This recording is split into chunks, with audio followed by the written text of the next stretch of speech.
to Fantasy Fanline.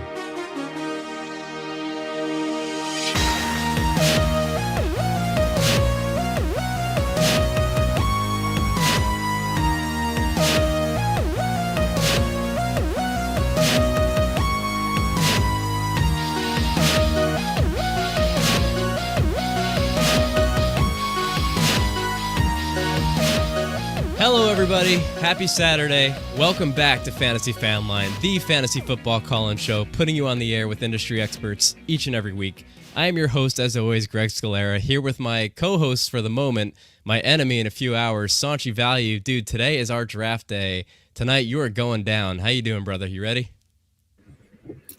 You're going down. It's like Christmas, man. I am so ready, bro. Sick comeback. How long have you been sitting on that one? No, you're going down. So what else do I have to say, man? What else do I have to say? Tonight is our annual, our Drunk League draft. The Drunk League does live up to its name. We are going to throw down tonight. Our draft selection order is determined by tradition. We all select a wrestler in WWF No Mercy for Nintendo 64. Sanchi throws them into an automated Royal Rumble, and our draft order is determined by how they do in the Royal Rumble. It is my favorite way I've ever experienced of picking our draft orders. I was just plugging it the other day on a friend of mine's show, Brocation Vacations. Shout out to Andy Bob if you're listening.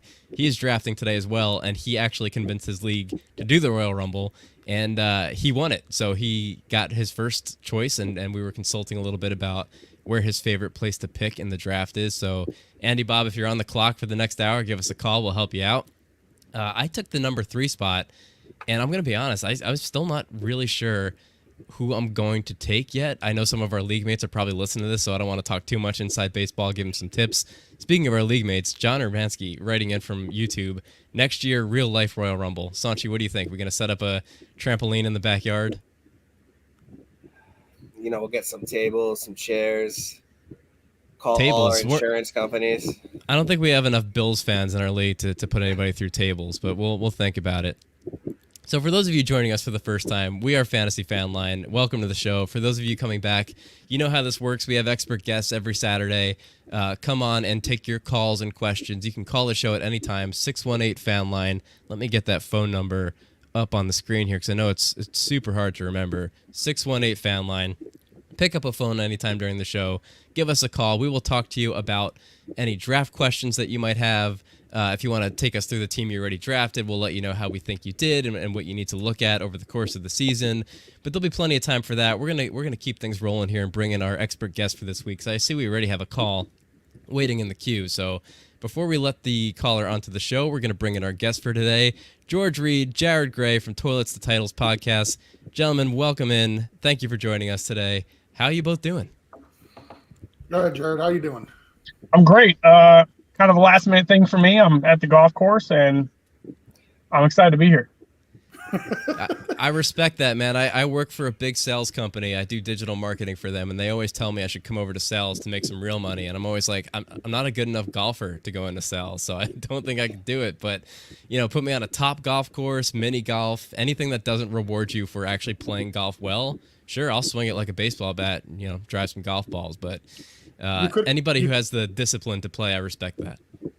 You could combine the two and just put you on the Wii, because then you actually got to swing it like a baseball bat. I mean, it goes, it works. That's a great point, man. I mean, I've put more than one video game controller through a TV screen in my day, letting go of it by accident. So I don't know if that's the best idea, but without further ado, like I said, we have a caller waiting. We're going to get this thing started and bring in our first caller of the off season, I believe. Hey, caller, if you can hear us, you are on the show. Welcome to Fantasy Fanline. Hi, this is Andy Bob from Brocation Locations. Andy Bob, my man, welcome to the show. Thanks for calling in. Are you drafting right now? I'm drafting in 56 minutes. I'm freaking out. I'm on pins and needles. I actually was going to call you. I started listening to the beginning of the show, and I have 2 questions right now. So if you got a few minutes, I would love you to go through a couple things with me. The floor is yours, Andy Bob. We're here to help. All right. So as you mentioned, I won Royal Rumble. They actually they decided to just stick with that as the draft order. So I'm picking 1-1. Okay, so they didn't give you a in choice. 12-man They just said PP. they said this is the order. Right. Okay. Yeah. But before you continue, Right. who was your wrestler? Very important detail. Oh, our guy, our commissioner, created all of us, made us all 100 skill level. So we all had, our own little, I looked like a knight with almost like a Spartan warrior, basically. That's pretty much how you look in real life. So props for accuracy. Yeah, thank you. Usually I have a mini keg, but they gave me a 6-pack, so I felt pretty good about myself. Congrats on the upgrade. So what are you thinking at the 101? All right. So here's where everyone's saying Jonathan Taylor, and it's a PPR league, so obviously Christian McCaffrey is in the mix here. And Jonathan Taylor makes a lot of sense. Devontae Freeman, Steven Jackson, all of these guys had success. Everyone used to eat when Matt Ryan had that offense humming in Atlanta. So I feel like it's such a safe choice taking Jonathan Taylor, but we're not here to be safe, right? We like a little risk. And I'm thinking Matt Rule is on the hot seat. Matt Rule is coaching for his job. And if I'm coaching for my... Andy Bob, I think we lost you there. You still with us? I know Jared's getting excited over Can you hear me? Yeah. You're back. You're good. Okay, sorry about that. Where did I cut out? Matt Rule coaching for his job.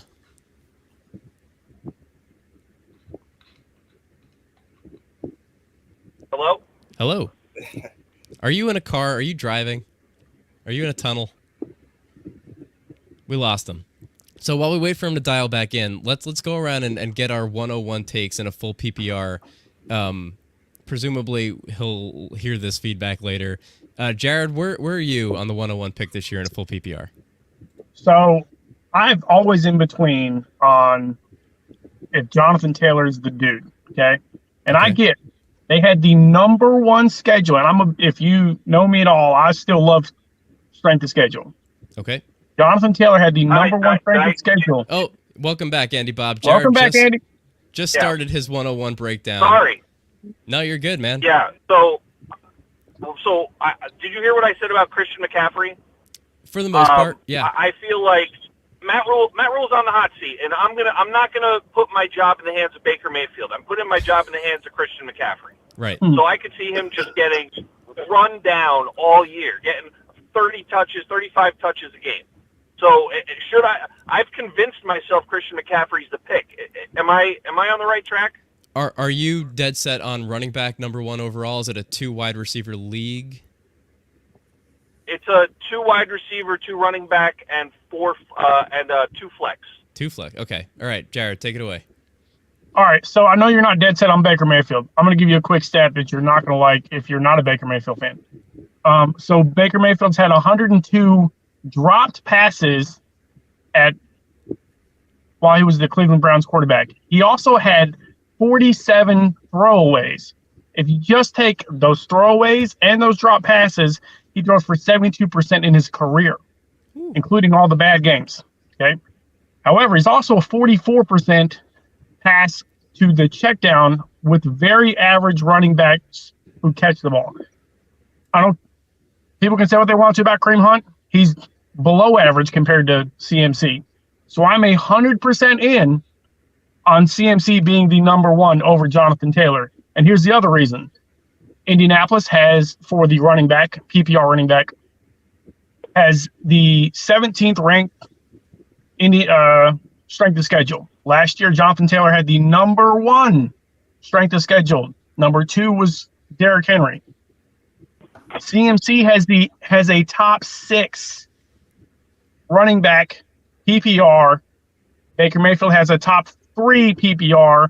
DJ Moore has a top 3 PPR strength of schedule. I'm 100% in on CMC being the number one pick for you. Not only do I love that analysis, for those of you listening and not watching along with this, Jarod is not at a computer with these stats in front of him. He is sitting in a golf cart on a golf course. This is the kind of knowledge just resting in this man's head. I respect that. George, where are you at on CMC versus Jonathan Taylor 101?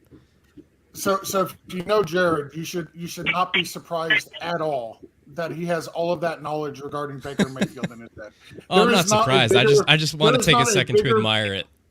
There's not a bigger Baker Mayfield fan that walks this planet, and that includes Baker Mayfield's wife and his mother, than Jared. Okay, so don't be surprised. I just think Baker Mayfield says. For me, it's just stats. Stats don't lie. Men, women lie. Stats don't. They do sometimes. Overall, for me, it's Jonathan Taylor. He's got the better offensive line. He gets to go against the terrible Jacksonville defense, and he also gets to go against the terrible Texans defense 4 times a year. You might as well every time he faces them, it seems like he goes for 200-plus yards and a couple of touchdowns. So, for me, this is easy. It's Jonathan Taylor. He's the RB1 in non-PPR. He's the RB1 half PPR. He's the RB1 in PPR. It's Jonathan Taylor. It's not even remotely close. They have the best offensive line in the entire NFL. And we see what George, Jonathan Taylor did last year. George is also a Colts fan. I am duly not noted. a Colts fan. I'm a Dolphins fan. Oh, sorry. I'm sorry. Justin's the Colts fan. You and Andy Justin Bob is- will get along perfectly. Our caller today is a Colts fan who briefly converted to a Dolphins fan and then went back to being a Colts fan. So, serendipity. Sanchi, you're the tiebreaker here. What do you think? It's JT Nope. at the 101. All right. It's JT at the 101. I mean, I know Matt Rule is playing for his job, but Matt Rule can't control CMC's brittle bones, man. My first 2-3 rounds, I'm going for safety, like safe picks. I understand that CMC has, the highest ceiling in fantasy football, and when he's healthy, we know what he can do. He's a stud. He's electric. But, the track record, I don't feel safe taking him. Taylor has that great O-line. They got a quarterback improvement. I think Taylor, there's a chance he could get better, personally. And if I'm, juggling between McCaffrey and Jonathan Taylor, I'm going to go with the safer pick. And I agree with George that it's Taylor for me at the 101 in all formats. So a lot of good Also- stats in that analysis. The narrative, I think, comes down to how you feel about Christian McCaffrey's health. If you're somebody who projects injury for an injury-prone player, I know some analysts don't like to do that. I think that when CMC is healthy, he's untouchable. I think that he's probably the less safe option, and I know there are players out there who like to draft by not taking chances in the first round, not losing the year with the first overall pick, which could happen with Christian McCaffrey. He could come out and have a great week 1, get hurt week 2, be gone for the year. There is a degree of chance to that with any running back, especially at that position in the NFL, especially workhorse running backs. Oh man, if I had to pick, Jonathan Taylor's the safer bet. I think that you could tell the story of him having an even better season this year. I like pass catching running backs' chances of catching more passes with less mobile quarterbacks, which Matt Ryan is. He's going to be a statue behind the pocket. So anytime there's pressure, he's not going to roll out and make something happen with his legs. He's going to check down to his running back. Whether that's Nyheim Hines or Jonathan Taylor, remains to be seen. That being said, just the way that I draft, I would probably, if I'm mitigating risk, I'll take Jonathan Taylor, but I'm not really a risk mitigating drafter. I'm probably taking Christian McCaffrey, if I'm being perfectly honest, and it's me making the draft pick. So you pretty much have a 50-50 split, Andy Bob. I'm sorry we couldn't give you a decisive answer, but we have laid out our opinions, and I hope that you can use them. I don't think that there's a wrong choice either way. I think if they both stay healthy, they're both going to smash. So you do have that advantage. Right. I'm not mad. I'm not mad at anyone for taking CMC at the 1, but I just prefer the safer pick, and it's Jonathan Taylor. You're not going to win your league in the first round, but you can definitely lose the league in the first round, and that is something that can really happen with Christian McCaffrey. Also, you just like I pointed out, the division that Jonathan Taylor plays in. If you look at the division that Christian McCaffrey plays in, he's got to go against Tampa twice a year. Traditionally, Tampa has shut him down every time they played. Tampa is just such a phenomenal run defense. And then you got the Saints, and the Saints are a very, very good defense as well. You have an easier path to victory with Jonathan Taylor. And if you look at their strength of schedule, the Colts have the 3rd easiest schedule in all of the NFL, where the Panthers right now currently have the 14th.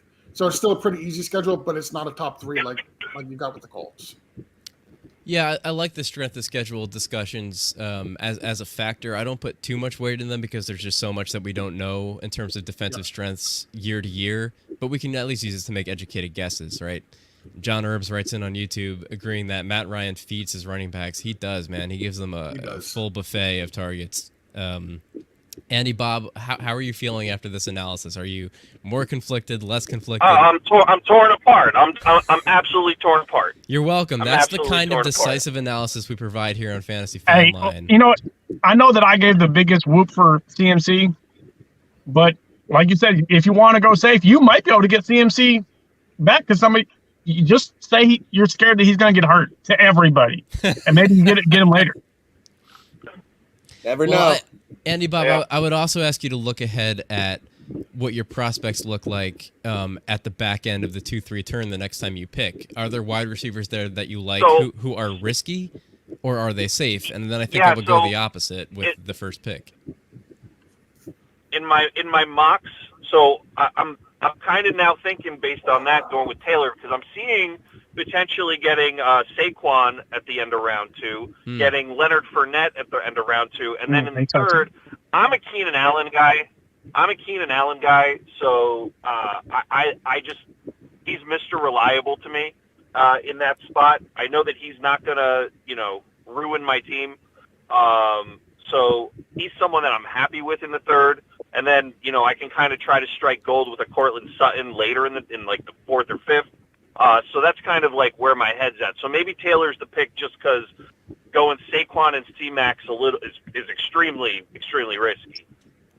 The good thing here is you're choosing between a New York strip and a fillet. Like they're both fantastic choices. You're not going wrong with either one. Yeah, and I'll also say that if you're interested in targeting, a DJ Moore later on, maybe stay away from CMC up front. If you're a Michael Pittman truther this year, maybe don't take Jonathan Taylor. There have been plenty of mocks that got blown up for me because halfway through there was a wide receiver I really liked who I didn't think was going to be available to me, but I'm like, I already have the running back on the same team or the tight end. I don't like stacking skill positions like that. Give me a quarterback and a pass catcher, but not a running back and a wide receiver. Agreed. And then can I ask a quick question about my 8-9 picks? Please do. Specifically my 9th round pick. My 9th round pick, I'm kind of seeing in all my mocks, it comes down to me having a choice of 3 running backs. Melvin Gordon, James Cook, and Ramondre Stevenson. And I'm a little concerned about James. Ramondre's the pick.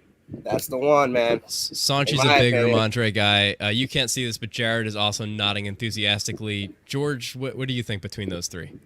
Well, I want to start by saying the Patriots suck, right? Let's clear that. Let's get that out of the way. As a Dolphins fan, you need to know where I stand with that. But honestly, I'm not interested in James Cook over those 2. I think Melvin Gordon has the highest upside. If something should happen to Javonte, he falls into a full workload, which would be absolutely phenomenal. People think Melvin Gordon's washed. He's not. He's still a decent running back. But I think of the 3, I would probably take Ramondre as well. The Patriots are going to want to run the ball. They're not going to want Mac Jones to have to come back and win a game because he hasn't shown that he can actually do that yet in the NFL. So I would take Ramondre. There's a chance he actually usurps Damian Harris as the lead back this year. At the 9th round, you're throwing darts for an upside guy, and Ramondre is probably that guy. That is, I'm going to make it consensus 4 out of 4 to take Ramondre. There's been a lot of reports out of training camp that he's filling the James White role on the Patriots. As for anyone who's old enough to remember, James White was a PPR machine a few years ago, and I know you're playing in a full PPR format. And like George said, there's a chance he just straight up becomes the 3-down running back, which is a valuable role in New England if you can get your hands on it. Jarod, what do you think? So I'm a Ramondre Stevenson fan. I think that he's the bigger, faster, stronger Kareem Hunt. I said this when he was in college. And he was the number 2 or 3 break tackle rate in the entire NFL last year. And he has the number 2 schedule in football this year for PPR running back. Sounds about right. Sanch? Ramondre Stevenson's that guy, man. As you said, he's not going to be James White. We could throw that one out the window, but he's going to pass. He's going to catch passes.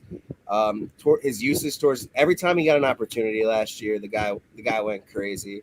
I agree with George. I don't think Mac Jones is it. He's a game manager. He's not going to, chuck the ball many times. Run first. Ramondre Stevenson in the 9th round. I like Gordon too, but I'm shooting for the stars that late in drafts.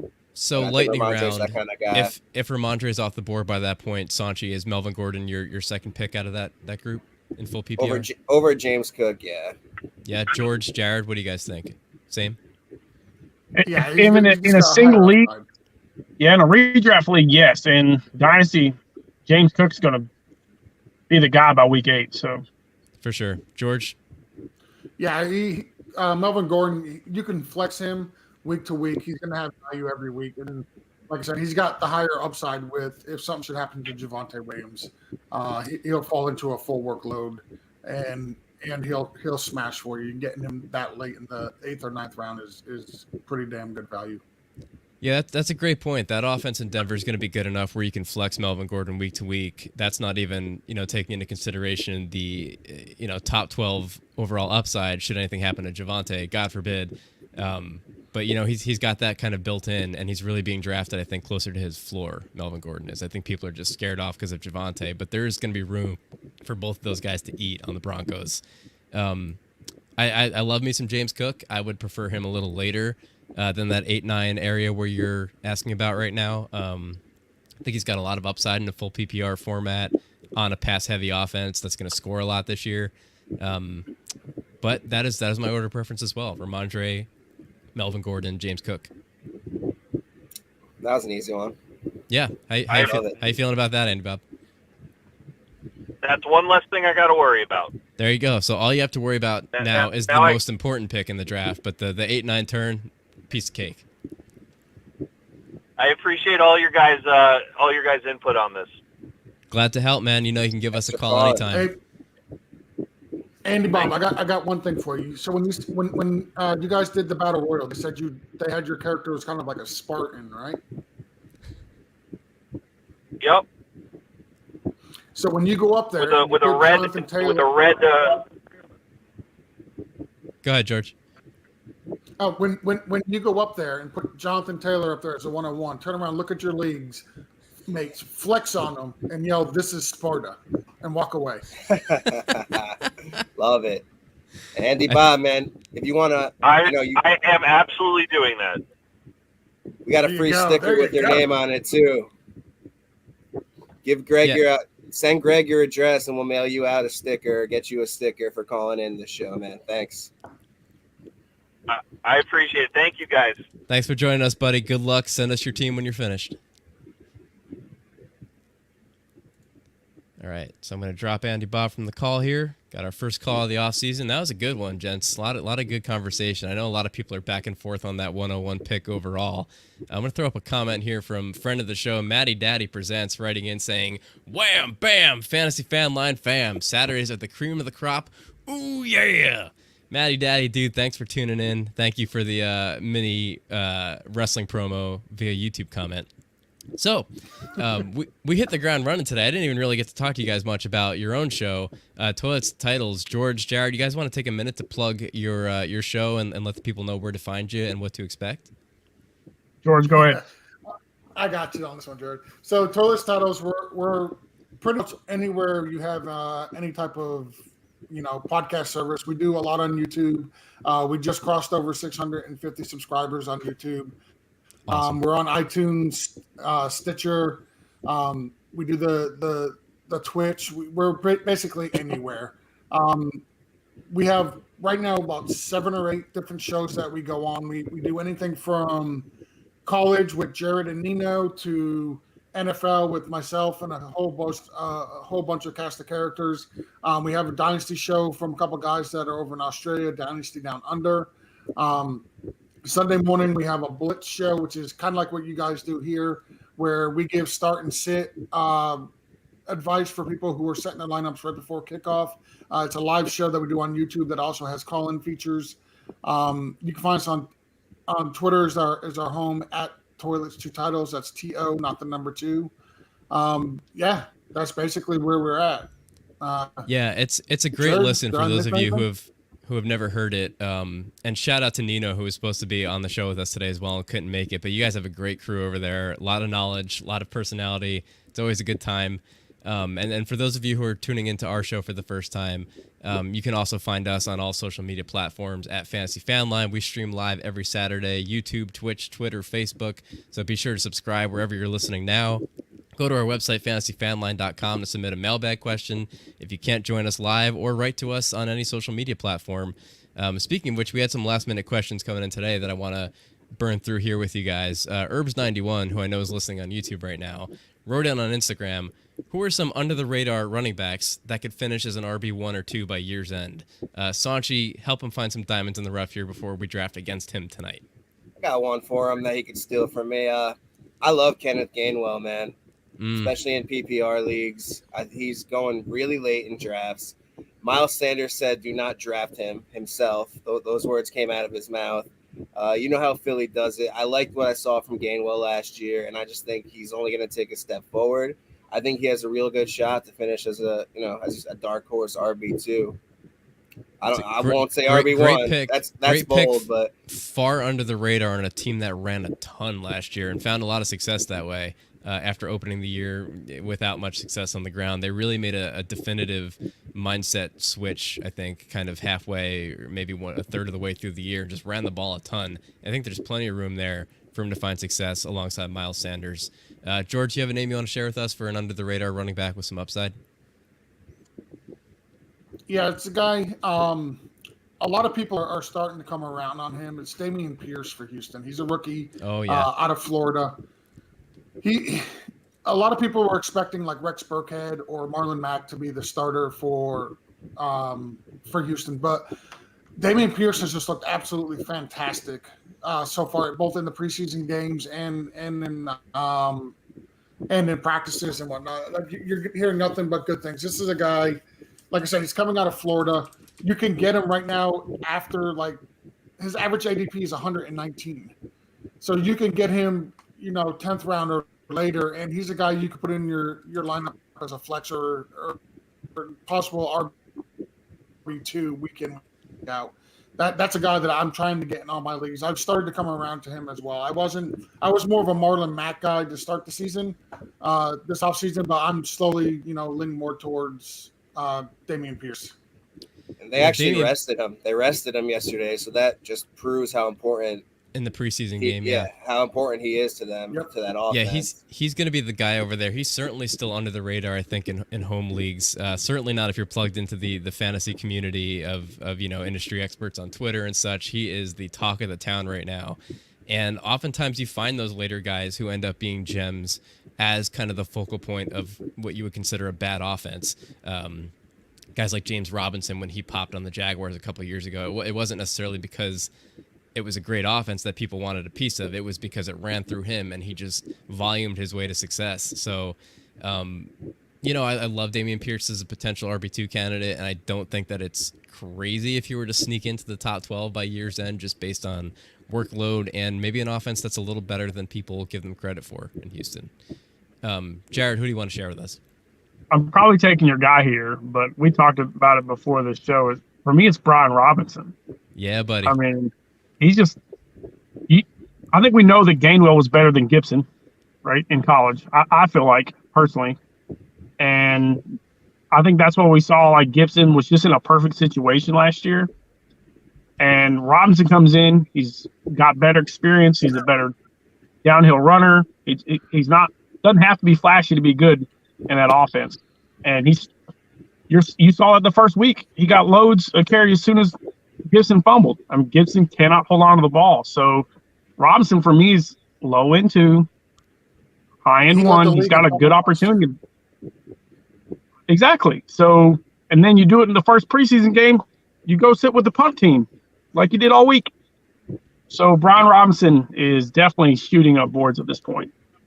Yeah, I think he's going to get every opportunity to shine and to take that job. And honestly, I expect that he will. I think that's a great pick. And, like you said, we talked about it before the show. Fortunately, I had a long list of potential names because I knew that you guys were going to come in and take some of mine.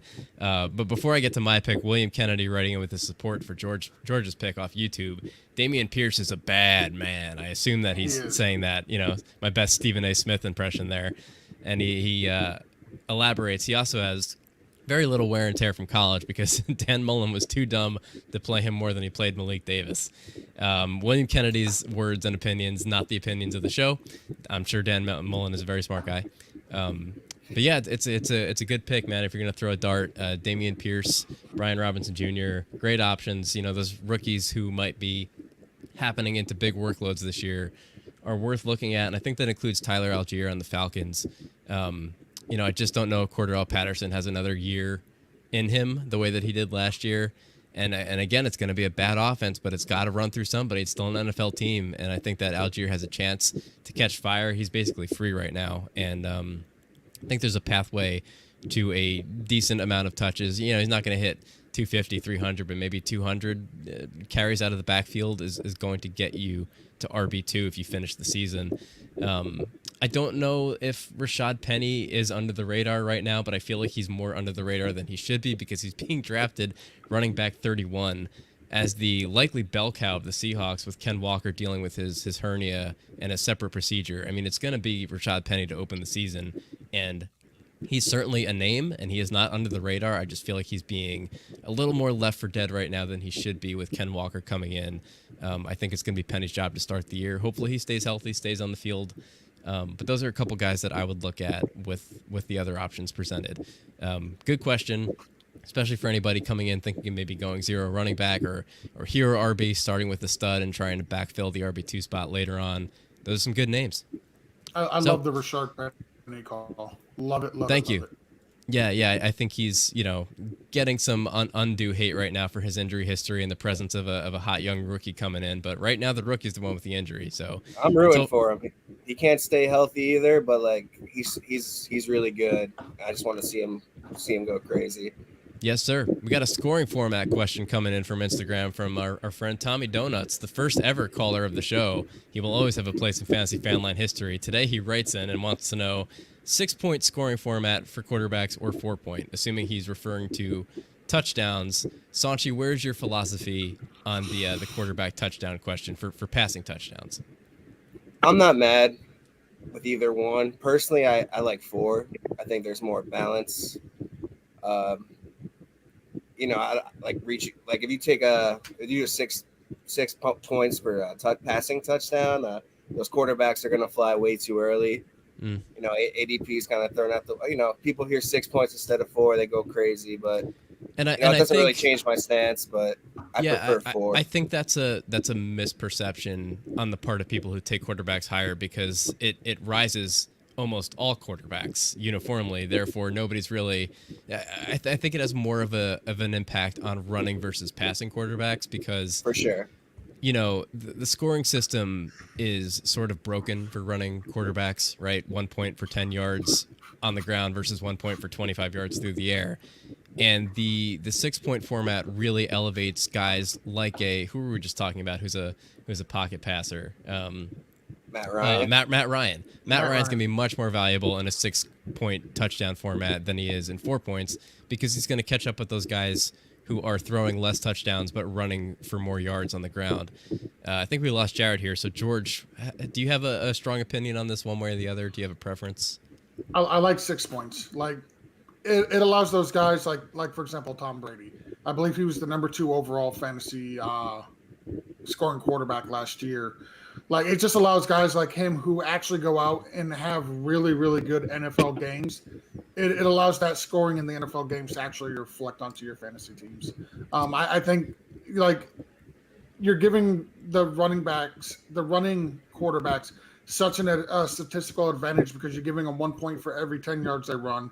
Plus you're going to give them 6 points for the touchdowns that they run in, but you're going to penalize the drop back quarterbacks and only give them 4 points per touchdown. Why? It makes absolutely no sense to me. 6 points for touchdowns across the board. Yeah, that's a great point, and I think I prefer 6-point touchdowns for the same reason that I prefer playing in Superflex and 2 quarterback leagues, because Yep. the quarterback in real life is the most important position in sports, maybe not just the NFL, and it's really mitigated in fantasy football just by scoring formats, by position depth. There's so many quarterbacks available, and there are so many quarterbacks who are not considered great real life quarterbacks who are more valuable for fantasy because of the amount that they run.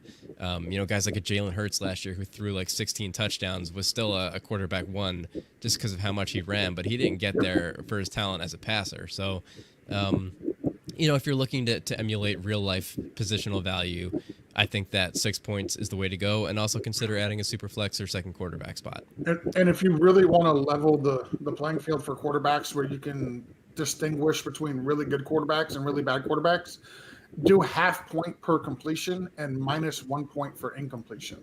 That way, those guys who go out there and have like a 17 for 32 game, like their fantasy score will actually reflect them having a bad game. It completely levels the playing field of good versus bad quarterbacks. I have never heard that proposition before. I would love to try it sometime. Jarod, welcome back to the show. You missed the 4-point versus 6-point quarterback discussion, so I'll let you take the first answer on the next question, which is sort of related to questions about format changes and things. We have Sarah writing in who wants to know what's the protocol for when rule changes should be made. Our commissioner in her league added a third wide receiver spot during the draft. Sarah from North Carolina. Jarod, what do you think of this nonsense? Well, here's my issue. Was it first round? Was it mid? I mean, if it's not the very first round, then there's a huge issue. Great point. Prior to any picks. Yes. To be clear. Yeah. I had somebody like talk to me. We were in the middle of updating our points for defense during our first round of a draft, and I'm a commissioner of a new league. And I was like, listen, I told you guys what the points were going to be. They weren't updated on the thing. So it looks like I'm updating, but I'm really not changing anything. I'm just updating the points so they would reflect what we originally talked about. So it had been brought up. And I even then was like, listen, I'm not changing anything. I'm just making the changes to what they are. Now, if they haven't been informed that, hey, there's going to be 3 wide receiver spots, there's an issue. Yeah, I don't even know if we need to go all the way around the group on this one. We're probably all consensus that changes to any kind of scoring format, roster formats need to happen in the offseason before the draft, prior to draft. Before. Ideally weeks. I mean, it's not the end of the world if you show up to draft night and take a vote on the group to change before the draft starts. But a lot of people have probably done a lot of prep work based on your current format. So if unless you get unanimous consensus to make a change the night of, it should really happen weeks ahead of time. And probably don't have to explain the reason why, but in case we do, I mean, people make picks based on the assumption that there's going to be 2 wide receivers. Obviously, if you add a third spot during the draft, people probably wish they would have done the first couple of rounds differently. So, Sarah in North Carolina, I hope that our answer gives you the ammunition you need to raise an issue with the commissioner and maybe get a redraft done, or maybe if you feel like you need to leave the league, you're probably justified in doing so if nobody else has an issue with this. It's pretty much one of those unwritten rules of fantasy football. It's just not something you do. So, yep. That's like me taking Josh Allen 1.9 tonight and being like, hey, guys, it's Superflex now. just thought you should all know. The power of the commish. Well, kind of a related question is how do you guys feel on commissioners making format changes, assuming that it does happen in advance? Is that something that they should just be able to do, or should it be a group vote? Of course, and if the group didn't like it, they would speak up about it, and then the commission would take it from there. But if you're running your own league and you're like, this year I want to do 3 receivers, and it's not a crazy drastic change, I think the commission should just be able to do a few small tweaks here and there. I think it depends on what the rule change is, right? Like, Yeah. if it's adding an extra flex or something like that, like I don't think you need to really consult the league. But if it's something IDP like or something, like if you're going to add an IDP full element, or you're going from single quarterback to a super flex, or if you're doing like last year wasn't a keeper, but I had this really great pick at the end of like Cooper Kupp, I got him in the 9th round last year. So all of a sudden I want to make this a keeper league so I can keep Cooper Kupp in the 8th or the 7th round.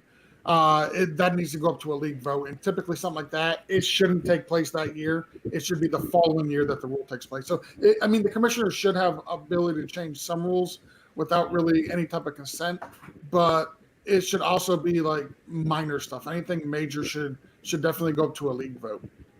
Couldn't agree more. We're going to keep it rolling here.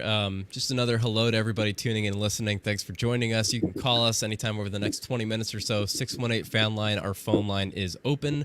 And just a reminder to like or subscribe to us wherever you're watching us today. If you want to leave a comment with a question, we could see it here and throw it up on the screen and answer it as well. If you're too shy to call us, we understand.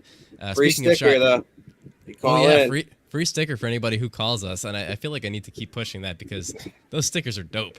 So for anyone watching this, you see what Sanchi's holding up. You can get one in the mail if you call us today or anytime over the next month or so, I believe, right, Sanchi? Yeah, today's episode and the September 3rd episode. There you go. And maybe we'll keep it rolling through September. We'll see how it goes. See how we feel. So Peter in New Jersey wants to know if Zach Wilson's injury changes how you're drafting Elijah Moore and Breece Hall. It's a great question. Zach Wilson, for context, had a successful surgery recently for a torn meniscus. They didn't find anything during the surgery that was alarming to them, so they figured 2 to 4 week recovery time, which means that there's a chance he's not ready for week 1. And I like that the question here specifically says, does it change how you're drafting Elijah Moore and Breece Hall, not are you drafting them later? Because some people might like Joe Flacco a little better coming in throwing the ball to Elijah Moore and Breece Hall. So we'll start with Jarod. What's your take? For me, if you watch the games that Flacco played with Elijah Moore, he absolutely dimed on him the whole time. I mean, he loves him. So, and you got Wilson there. Wilson should take a little bit off of him. I love having Flacco and Elijah Moore together. But, I mean, I'm not a big Breece Hall fan because of the schedule, but I'm a Breece Hall fan. So I think, honestly, it moves them up because Flacco's more calculated. Yeah, Elijah Moore right now is going at the 7-8 turn as wide receiver 34 overall, which I think, again, is a guy's being drafted at his floor. I mean, his upside is just through the roof. I think it's a top 30 for sure. Yeah. Breece Hall, running back 20 right now in the mid-third. Little pricey with a lot of question marks on that offense and, new talent who we've never seen on the field, but he's got the talent. George, what do you make of the Jets' weapons? So if I go 0 RB to start, like let's say I take, a wide receiver in the first 2 rounds, I'm absolutely smashing Breece Hall in the 3rd if I can get him. I think he does have the potential to finish as a top 15 RB. And if I can get him in the 3rd round after, let's say I go Devontae Adams and Cooper Kupp. Let's say I ping those 2 back to back, and then I'm staring at Breece Hall as my RB1. I'm happy with that. I've got no problem with it. The Jets are going to give him just as many carries as he can absolutely handle. They're going to run the ball a ton. So I've got no problem drafting Breece Hall, whether it's with Wilson or Flacco or James White or whoever else they decide to throw at quarterback for the Jets. As far as Elijah Mitchell goes, Elijah Moore. I'm sorry, I haven't been drafting him in any of my leagues, and it's not that I'm not a fan of his. It's I'm not a fan of the Jets' passing game. There's a lot of competition in there right now for targets, and he's going before I feel comfortable taking him. So I'm not touching him at all. I haven't been so far this year, and I probably won't as the year continues and I get into more and more drafts. Fair enough. I like the point you make about Breece Hall if you start wide receiver heavy. And by the way, if you take Devontae Parker in the 1st or 2nd rounds, Breece Hall's not going to be able to help you. But he's not. If you start with a couple of studs, I mean, there are running backs available in that range who are probably safer than Breece Hall, but who do not have the potential of seeing a workload that could propel them to RB1 status by the end of the year. So it's important. Team makeup is important when you're making decisions like that. Albert writing in, speaking of Breece Hall, wants to know from YouTube, and this is a common question. I think we got this one a few weeks ago too. Breece Hall or Travis Etienne? Etienne. Jarod, Etienne, George? Breece Hall. Sanchi, tiebreaker? Love them both. They're both on my league winner list for the values you're getting them at, but I'm going to go Etienne from the chemistry with Lawrence alone. Yeah, I think full PPR league,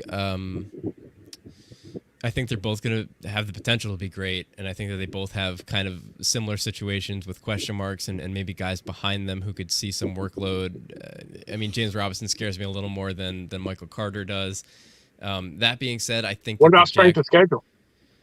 Oh, I don't know their strength of schedules off the Well, top I'll of my tell head. you, I know that you said. ETN is a top 7, and Brees Hall is a bottom 3. Yeah, I was gonna say. I know you said the Jets one is rough. I think Rough. that the Jaguars offense has more potential this year, so I'm gonna go with ETN for upside. But I like ETN more as a running back too. I feel like he's a higher floor guy a little bit. If I'm taking the wide receiver stud option in the first 2 rounds, I think I might go for Brees Hall as more of a potential running back 1. I don't think that ETN really is going to carry my team as long as James Robinson is there and healthy, which all reports miraculously is that he's going to be fine and he's going to start the year, James Robinson. So I think it's situational. I like them both this year. I don't think there's really a wrong pick there. Good question. If I see any of those guys in the 4th round, I'm smashing draft every time. For personally. Sure. So speaking of running backs with potential RB1 upside, and I'll have Sanchi start with this one. Gene in Tennessee wants to know, are you comfortable with James Conner as your running back 1? I don't even know if I'm comfortable with him as my running back 2. Oh, no. I like, got to root for James Conner, man. Great story. Great year last year. The guy's talented, man, but, I look at my drafts, and if I mock and I take Conner, and I'm just not too happy about it. I know he's getting hyped up, and he scored all those touchdowns, and there's no one behind him. But I don't think he can do it again, and I don't think he will. And I'd rather take a shot on like a younger, high upside pick. I think that's the hesitation with James Conner, right? He finished running back 5 overall in half PPR last year, but he did it on the back of just over 200 carries, 752 yards on the ground, which I feel like doesn't get talked about enough. He was the dude last year, but amazing year. Didn't even crack 800 yards on the ground, 37 catches for 375 in the air, which is cool, but 18 total touchdowns. I know people get scared off of touchdowns not being a sticky stat and looking more at usage and yards and things that are more telling from year to year. But, it's going to be one of the better offenses in the league. Jarod, where do you fall on James Conner's potential to carry your team in the running back 1 spot? Not running back 1. I mean, my issue is you got to look at the other side of it. Arizona had a bottom 7 schedule for the running back, and he still scored 15 touchdowns. Kyler Murray was out for 5 games. Hopkins being out. Hopkins comes out early. So your first 6 games is going to tell you a lot about James Conner. Yep. And I think they have a top 10 schedule the first 6 games. So you want my honest opinion, I'd load him up and say, look what he's done his first 6 games and trade his ass. I think you're going to see a lot of similar Hollywood Brown offers in week 7 this coming year. George, where are you on James Conner? If you start maybe wide receiver heavy, or if you go, stud wide receiver in the first round, then grab, if Travis Kelce sneaks into the 2nd, or Mark Andrews, if you can grab those guys, are you cool getting James Conner in the 3rd to carry that spot? So if I'm going full blown 0 RB, meaning taking 3 or 4 wide receivers, a tight end, before I grab my first running back, yeah, I'm comfortable with James Conner as my RB1 in that case. He did have over 1,000 all-purpose yards last year, as pointed out. He had 18 total touchdowns. He's involved in the receiving game. He had 37 receptions last year. He only fumbled the ball twice all season, given the workload that he had. What did they do in the offseason? They didn't bring back Chase Edmonds. They let him walk and chose Conner over him. They didn't draft hardly anybody for competition. His biggest competition for touches right now in that backfield is Benjamin. So I've got no problem. Or Kyler Murray. Kyler Murray, and I take it you're not a Darrell Williams guy, huh? No, I don't. Darrell Williams, is there such thing as a Darrell Williams guy? Because I need to meet Darrell this Williams person is a Darrell Williams guy. Pat Mahomes? Pat Mahomes did vouch for him in the offseason. Pat Mahomes has a stellar record of vouching for people. CEH. Yep. I was going to bring that up. So, yeah. So I mean, I'm all for it. Like, the Cardinals are top 5 in rushing attempts when inside the 10-yard line. That tells me James Conner, is it likely that he's going to repeat to have 15 rushing touchdowns? No. Can he get you 10 to 12 rushing touchdowns this year? Absolutely he can. And let's not forget how good he was when he was in Pittsburgh. When he's healthy, he's been pretty damn good. He's not a slouch running back. So, yeah, absolutely. If I go 0 RB, yes, I'm comfortable with James Conner as my RB1 because those are the kind of running backs that I'm going to end up with if I go 0 RB. I'm taking shots on guys that have high upside, and James Conner has high upside. Yeah, you had mentioned getting him after you take, maybe 4 good wide receivers and a tight end. I don't think you're going to get him that late. He's going in the mid-third right now. If I'm being honest, I think he's RB16 off the board. He's probably the last guy, just looking at this ADP list, where I feel okay drawing that line and plugging him in if I start wide receiver heavy. Because after him, it's guys like Cam Akers, David Montgomery, Antonio Gibson, the Breece Halls of the world. So I think James Conner's probably the last one there who you could really make a convincing case of him seeing a 3-down workload on a high-scoring offense. Nick Ludovico, speaking of Breece Hall, writes in from YouTube saying Breece Hall is the best running back in New York. So that is a blanket statement, I would assume, between the Bills, the Giants, and the Jets. So that's a tall claim. We'll come back to that one at the end of the year and see if Breece Hall outscores Saquon Barkley. I don't know if he's the better talent. He might end up on the better offense. Sanchi, forgive me for saying that. You're going to spike my drink later. Herbs counters that with, no, it's Danny Nichols, always running from blitzers and sometimes falling on his face. So, Jets fans love to talk. They love to talk. Yeah, I know. Don't we all? No comment. So good takes on James Conner. I'm okay plugging him into my running back 1 spot because I think that RB16 is closer to his floor than to his ceiling, assuming that he stays healthy and the Cardinals offense doesn't fall apart without DeAndre Hopkins, which I don't think it will. So let's move along here to about 10 minutes left. If anyone wants to call into the show, ask some questions. In the meantime, Don in New Jersey wants to know if we have any tips specific to drafting best ball. He's trying his first one this week. Sanchi, I know you are a big fan of best ball. What do you got for Don? I love the stacks. I feel like you need to stack with your quarterback. You want safety in the first couple of rounds. I feel like really explain stacking for people who might not be as familiar with the format. Say if you take Jamar Chase mid-late first round, maybe you reach around on Burrow, just reach around early, because when you get this the double the points with the stack, and in best ball that's everything. It could hurt you in redraft, but in best ball the stack's to the moon. You want the Herbert, Keenan Allen, Josh Allen, Diggs is one of the sexiest ones I could think of for best ball. If you can get it, that's just a beginner tip. Always go for a stack of some sort. I like to for my first 3 rounds, I like to go really safe, and then as the draft goes on, just take those moonshots on guys you think are gonna go off. But it's not that much different than redraft. You obviously want to get at least 3 quarterbacks, 3 tight ends, because you can't make any waiver wire pickups or adjust the lineup because that's not how best ball is. But always remember to stack your guys up. So you like to aim for 3 of those quarterback tight end spots, and then just fill the rest of your roster with the guys who you have to start more than one of per week. Yeah, I personally like to go 3 quarterbacks, 3 tight ends, and then the meat of the sandwich. Bunch of backs. Is there a cheaper overall stack with higher upside than Dallas with CeeDee Lamb and Dak Prescott? Yes, think about it.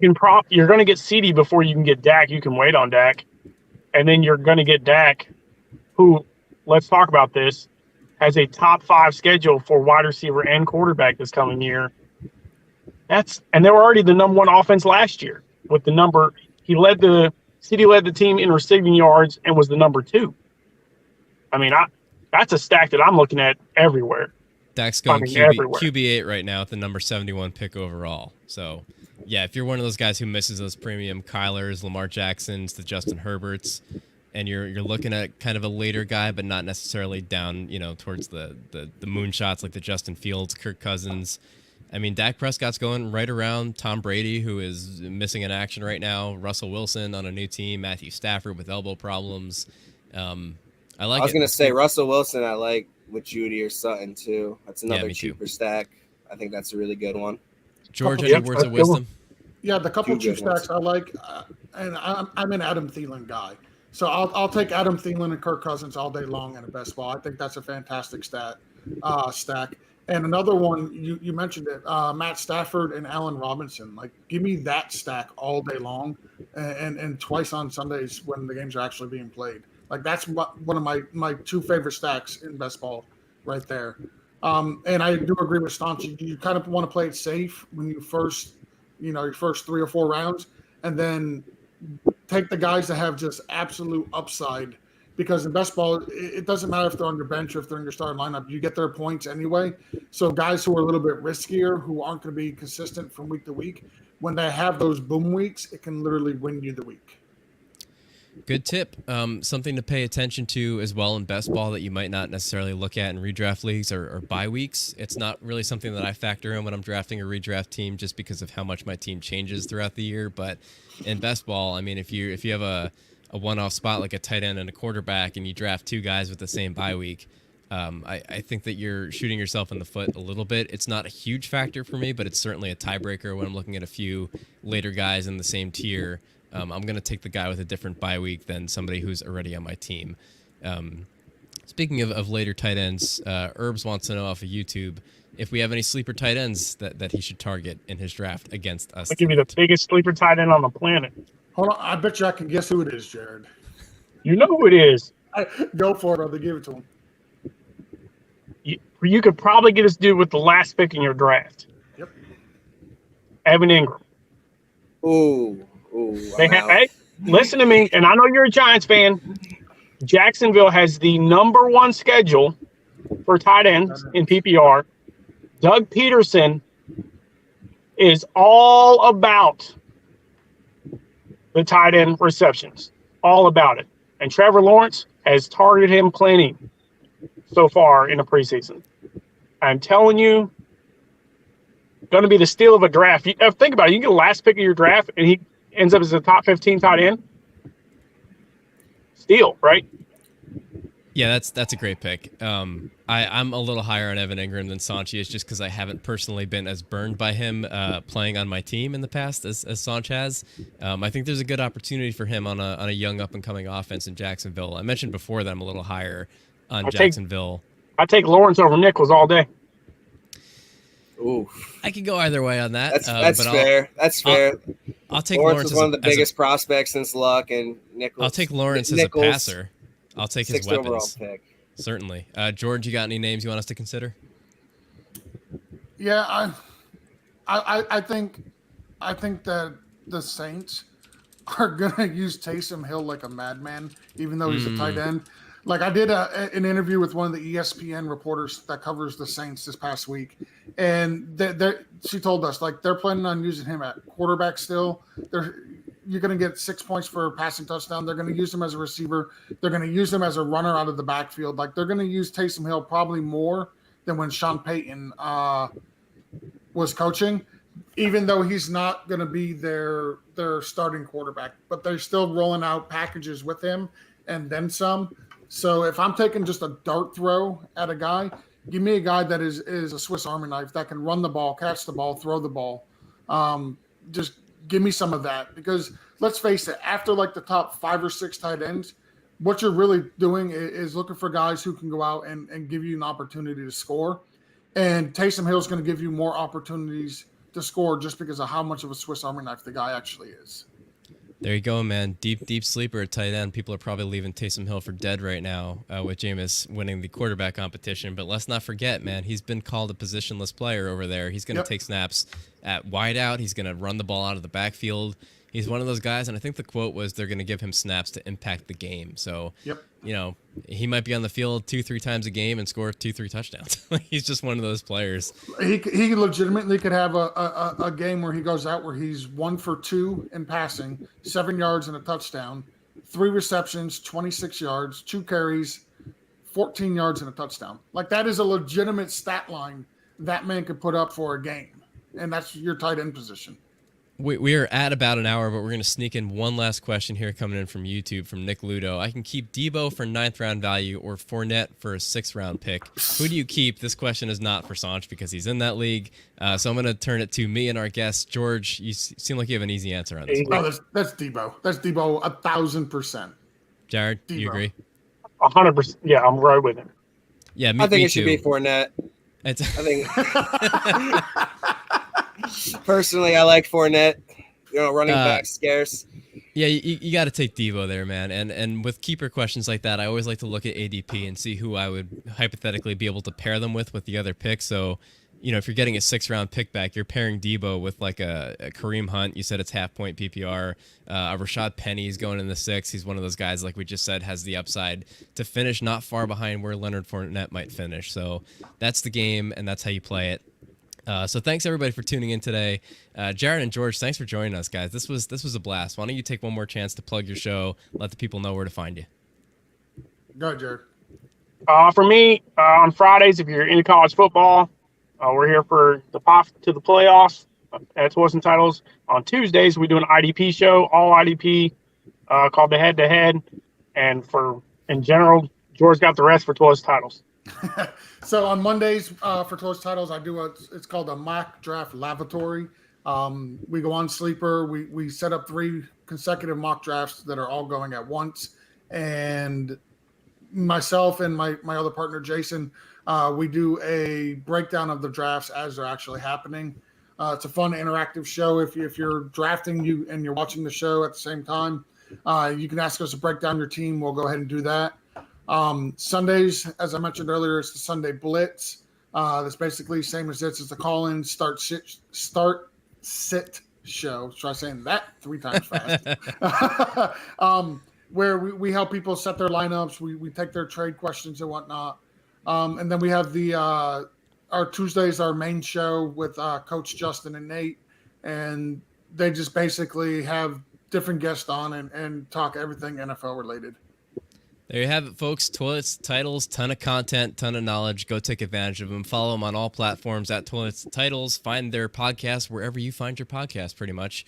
Same goes for us. We are at Fantasy Fanline on all social media platforms. We stream live YouTube, Facebook, Twitter, Twitch every Saturday of the regular season. We will be live with another expert guest next week and every Saturday after that at 2 p.m. Eastern Time. Be sure to subscribe so you know when we're on the air and when we are live to take your phone calls throughout the season. Visit fantasyfanline.com. One more thing. Oh, shoot. I'm going to going back to the tight ends. I have to get these out. During the show outro, you were like, I have a burning tight end sleeper. I have to sneak in. Sanchi, the floor is yours. You skipped me, man. This better be good. I didn't think you wanted to help him. I'll help him out. I look for cheap tight ends on good offenses, so I could give you 3 that are very cheap, if not free. And Irv Smith on the Vikings, Gerald Everett on the Chargers, and a guy not many people are taking, Hayden Hurst with Joe Burrow in Cincinnati. All 3 of those guys are stupid cheap, and as George said, at that point in the draft, you just want a guy who can get a touchdown for you at the tight end spot, and I think all 3 of those guys can pull that off for you. Sancho, you're lucky. I love all of those picks. Great advice. You guys can tune in next week to hear some more. Visit our website, fantasyfanline.com, for a schedule of all of our upcoming guests and to submit a question to our mailbag if you can't join us live. We will miss you, but you could write to us there and we'll pull it up on the show and give you some answers. For the gentleman from Toilets to Titles, for Sanchi Value, I'm Greg Scalera. Thank you for joining us, and we will talk to you again next week on Fantasy Fanline. Goodbye, everybody.